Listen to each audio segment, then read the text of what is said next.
जय हिंद दोस्तों, नमस्कार। मैं हूं राजेश चौधरी, विजन क्लासेस बड़ला चौराहा भिलवाड़ा पर आप सभी का स्वागत, अभिनंदन, आभार। दोस्तों, जिस घड़ी का इंतजार था आप लोगों को, जिस परीक्षा का इंतजार था, उसके लिए अब इंतजार खत्म हो चुका है। यानी कि जितने भी साथी शिक्षक भर्ती की तैयारी कर रहे हैं उनके लिए विज्ञप्ति जारी हो चुकी है। अब आप कहेंगे कि हमने तो कहीं पढ़ा ही नहीं, कहीं सुना ही नहीं। बिल्कुल, विज्ञप्ति जारी हो चुकी है। जो तैयारी कर रहे हैं उनके लिए तो बहुत बढ़िया बात है। जो अभी तैयारी करने का विचार ही चल रहा है, तैयारी करें विचार कर रहे हैं, तो उनके लिए भी अभी समय है। समय रहते हुए यदि हम तैयारी करेंगे तो हम आसानी से पात्रता जो परीक्षा है वो कंप्लीट कर लेंगे। देखिए, शिक्षक बनने के लिए हमें पहले पात्रता एग्जाम देनी होगी और पात्रता एग्जाम की तिथि घोषित तो हो चुकी है। अब आप कहेंगे कि कौन सी पात्रता की? बिल्कुल, ये देखिए मैं आपको बताता हूं कौन सी पात्रता की। देखो, एमपी टेट, मध्य प्रदेश में टेट का एग्जाम, यानी कि जिसको हम रीट बोलते हैं, वहां पर भी वही प्रोसेस है जो राजस्थान सरकार के द्वारा प्रोसेस लिया गया। यानी कि पहले पात्रता एग्जाम होगी, पात्रता एग्जाम के बाद में आपको मुख्य एग्जाम देनी होगी। ये कौन से वर्ग के लिए है, किसके लिए है? तो ये एमपी टेट वर्ग की बात करूं मैं, वर्ग 3 का विज्ञापन जारी हुआ है। वर्ग 3 का विज्ञापन जारी हुआ है। इसका मतलब हुआ कि वर्ग 3 में कौन कौन एग्जाम दे सकते हैं? क्या बीएड वाले भी शामिल हैं या केवल बीएसटीसी वाले शामिल हैं? तो बिल्कुल, जिन विद्यार्थियों ने बीएसटीसी कर रखा है वो सभी विद्यार्थी एमपी टेट वर्ग 3 का फॉर्म अप्लाई कर सकते हैं। अब बहुत से साथियों के दिमाग में बात आई होगी कि राजस्थान में आ जाएगी, राजस्थान में ही कर लेंगे, एमपी जाने की जरूरत कहाँ है। ऐसी सलाह देने वाले सलाहकार आपको खूब मिल जाएंगे। इसलिए उनको एक ही बात बोलो कि हिंदुस्तान से बाहर तो कहीं जा नहीं रहे। हमारे फौजी भाई हमारे देश के हर कोने में जाते हैं, वो भी तो आपके हमारे बीच के ही हैं। और एमपी तो कौन सा दूर है? जो व्यक्ति भरतपुर से जैसलमेर ज्वाइन करने आता है तो उससे ज्यादा दूर तो नहीं होगा। इसलिए ऐसी भावनाओं में नहीं आई, ऐसी बातों में नहीं आई कि एमपी में कौन एग्जाम देगा, एमपी में क्यों जाएं। देखिए, एमपी में वर्ग 3 के लिए, वर्ग 3 में केवल और केवल बीएसटीसी वालों को शामिल किया जाता है। इसका मतलब बीएड वालों का यहां से कोई लेना देना नहीं है। इस भर्ती से सभी जो विद्यार्थी हैं वो केवल बीएड, बीएसटीसी और डीएलएड वाले हैं। उन्होंने किसी भी स्टेट से बीएसटीसी किया है, चाहे वो राजस्थान से किया हो, चाहे एमपी से किया हो, हरियाणा से, उनको डिग्री की जरूरत है।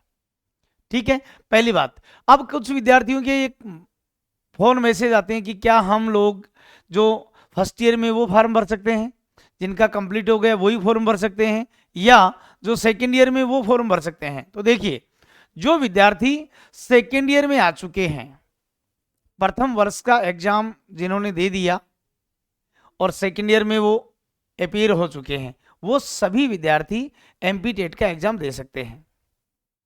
या जिनका बीएसटीसी कंप्लीट हो चुका है वो एग्जाम दे सकते हैं। इसका मतलब हुआ कि केवल और केवल बीएसटीसी जिन्होंने की है, जिन्होंने केवल बीएसटीसी की है, वही विद्यार्थी इसमें भाग ले सकते हैं जो 2 वर्षीय कोर्स पूरा कर लिया हो या जिनका दूसरा वर्ष चल रहा हो। ठीक बात है। आवेदन कब से करने हैं? तो आवेदन शुरू होंगे 10 अक्टूबर से। आवेदन कब से शुरू होंगे? ध्यान से सुनो, 10 अक्टूबर से लेकर 15 अक्टूबर तक फॉर्म अप्लाई किए जाएंगे। यानी कि आप फॉर्म भर सकते हैं।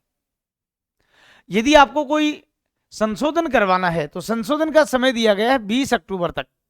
यानी कि आप 20 अक्टूबर तक अपने किसी फॉर्म में कोई गलती हो गई, उसके लिए संशोधन की तिथि भी साथ ही दे दी गई। फिर आपके दिमाग में आएगा कि सर एग्जाम कब होगी? तो देखो, एग्जाम तिथि भी दे दी गई है। एग्जाम तिथि, परीक्षा तिथि 10 नवंबर को दी गई है। इसका सीधा सीधा सा मतलब है कि हमारे पास मात्र 40 दिन हैं, मात्र अक्टूबर और नवंबर, 30 दिन अक्टूबर के और 10 दिन नवंबर के, यानी मात्र 40 दिन बचे हुए हैं। इन 40 दिनों में हम पात्रता एग्जाम पास करनी है। अभी मुख्य परीक्षा जो है वो पात्रता एग्जाम के बाद में होगी। तो जो लोग, जो मेरे साथी छोटे भाई बहन राजस्थान रीट की तैयारी कर रहे हैं, उन सभी को एमपी टेट का एग्जाम देना चाहिए। हो सकता है हमारे भाग्य में वहीं का योग लिखा हो, वहीं का योग हो, और हम वेट करते रहें राजस्थान में रीट कब आएगी, उसकी एग्जाम पात्रता देंगे, फिर उसके बाद में मेंस देंगे। तो इससे बेहतर यह है कि हमारे सामने जो है थाली में परोस दिया गया उसे तो ग्रहण करें एक बार। बिल्कुल सभी को फॉर्म भरना है। जिन्होंने बीएसटीसी सेकेंड ईयर में हैं और या बीएसटीसी जिनका कंप्लीट हो चुका है, उन सभी साथियों को एमपी टेट का फॉर्म अप्लाई करना है। कब से कब तक?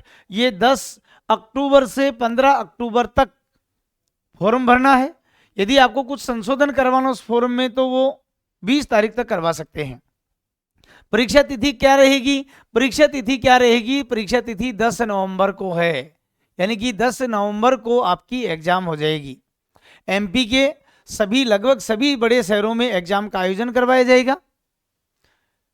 तो जब राजस्थान की इतनी भीड़ में आ जा सकते हैं तो एमपी भी जाकर हम एग्जाम दे सकते हैं, कोई बड़ी बात नहीं है।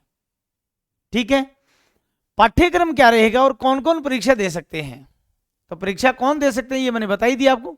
बीएसटीसी वाले एग्जाम देंगे केवल, जो लेवल फर्स्ट में जिनको हम बोलते हैं, राजस्थान में जिनको लेवल फर्स्ट कहा जाता है, एमपी में जिनको वर्ग तृतीय कहा जाता है, थर्ड ग्रेड कहा जाता है। ठीक है, आगे बढ़ते हैं हम कि पाठ्यक्रम क्या रहेगा सर। तो पाठ्यक्रम क्या रहेगा, देखो पाठ्यक्रम जो अपने राजस्थान के थर्ड ग्रेड का है वही है। क्या क्या है यहां पाठ्यक्रम की मैं बात करूं तो पाठ्यक्रम में क्या क्या शामिल करेंगे? देखो पाठ्यक्रम में आपके एक तो रहेगा मनोविज्ञान। क्या रहेगा? मनोविज्ञान रहेगा। कितने नंबर का रहेगा गुरुदेव? ये मनोविज्ञान जो है ये बेटा 30 नंबर का रहेगा। कितने नंबर का रहेगा? 30 का। फिर दूसरी बात करें हम कि इसमें 2 लैंग्वेज रहेंगी, भाषा प्रथम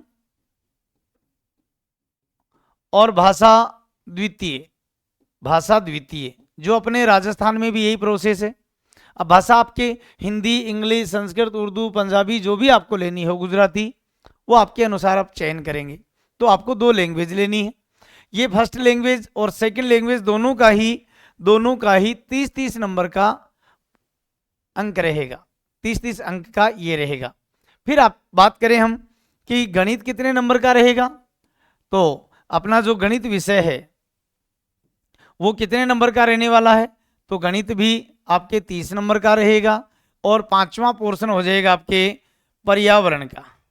पर्यावरण का जो भी कितने नंबर का रहने वाला है? 30 नंबर का। तो आप बताओ मुझे टोटल कितने हो गए? टोटल कितने हो गए? आप कहेंगे कि टोटल तो गुरुजी 150 हो गए। बिल्कुल, टोटल कितने हो गए? 150 अंक, जो राजस्थान में भी 150 अंक की हैं।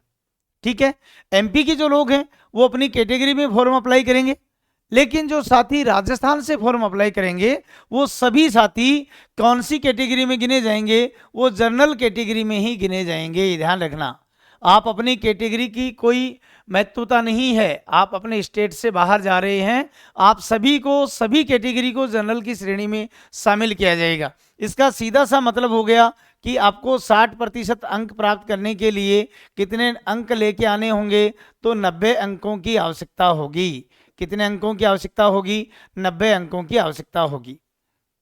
मनोविज्ञान में जो आप राजस्थान की भर्तियों में पढ़ रहे हैं वही मनोविज्ञान एमपी में आने वाला है, इसलिए अलग से आपको कोई तैयारी नहीं करनी। लैंग्वेज आप लोगों ने 2 पढ़ी रखी हैं।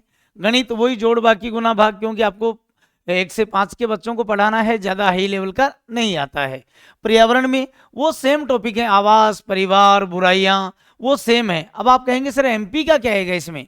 एमपी का कुछ नहीं आना है।